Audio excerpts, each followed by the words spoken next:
नोंथांमोननिसिम गिबियावनो खुलुमनाय बावहरो दिनैनि बे 5 नं लकसभा समष्टिनि बिसायख'थिनि बिजाथि बिथां इउजि ब्रह्म आदानि जि नमिनेशन सान बे नमिनेशन सानाव जोंबो दिनै बिथांखौ हेफाजाब आरो मदद होनानै ओंखारबोदों आरो दिनै नोंथांमोननि खाथियाव जोंबो गसंफैदों आं गिबियावनो बर' विमेन जास्टिस फरामनि जानानै 5 नं लकसभा समष्टि क'क्राझार समष्टिनि बिजाथि UPPLनि बिजाथि बिथां इउजि ब्रह्म आदानिसिम बर' विमेन जास्टिस फरामनि जानानै गोजोन आरो गाहाम हामलायनायखौ बावहरग्रोयो आं फोथायदों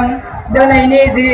रायजो राजाफोरनि गथायसे जानानै बे हाबाफारियाव नुजाथिफैनाय आरो हेफाजाब मदद होनायखौ नुनानै आं फोथायदों थारैनो बिथाङा देरहालांगोन आरो जोंनि गोजोन थासारिनि थाखाय खौसेथिनि थाखाय बिथाङा देरहालांनानै जोंनि थाखाय खामानि मावगोन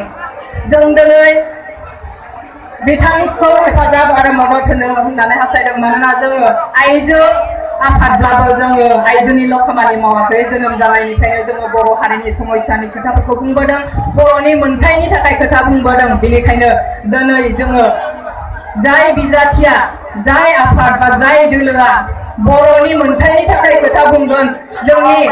बर'लेण्डनि मोनथायनि थाखाय खोथा बुंगोन बिथांमोनजोंनो जों लोगोसे खामानि मावगोन बिथांमोनजोंनो जों लोगोसे थाफागोन बिनिखायनो जोङो जोंनि बर' विमेन जास्टिस फरामजों लोगोसे जोंनि लोगो आफादफोर BPCPI गोलावै Bodo' peoples committee for peace initiative आरोबाव जोंनिनो लोगो आफाद SIPR society for indigenous peoples rights होननाय बे मोनथाम दोलोआ जोङो थांनाय सप्तायाव जिरायनानै मोनसे डिसिसन लायो जे नैबे देग्लायनि लकसभा जि बिसायख'थि बे बिसायख'थियाव जोङो UPPLनि बिजाथिखौनो जोङो हेफाजाब मदद होगोन आरो बिथांखौनो देरहाहोनायाव जोङो गोसो मोदोम जिउजों नाजानानै जोङो आवगायलांगोन जोंनि आफादगिरि बिथां अनजलि दैमारिया दिनै जायगायाव गैया बिथाङा थांनाय 30 मार्चआव फिलिपिनाव मोनसे हाबाफारि बाहागो लानो थाखाय थांदों बिथाङा 10 तारिखआव सफैफिनगोन आरो बिथाङा सफैफिननायनि उनावनो नोंथांमोनजों लोगोसे केम्पेइनाव ओंखारफागोन बिथाङाबो लोगोसे नोंथांमोनजों ज'यै बिथांखौ देरहाहोनायाव हेफाजाब मदद होगोन दिनैनि बे हाबाफारिनि गेजेरजों आरोबाव खेबसे नोंथांमोननिसिम गोजोन आरो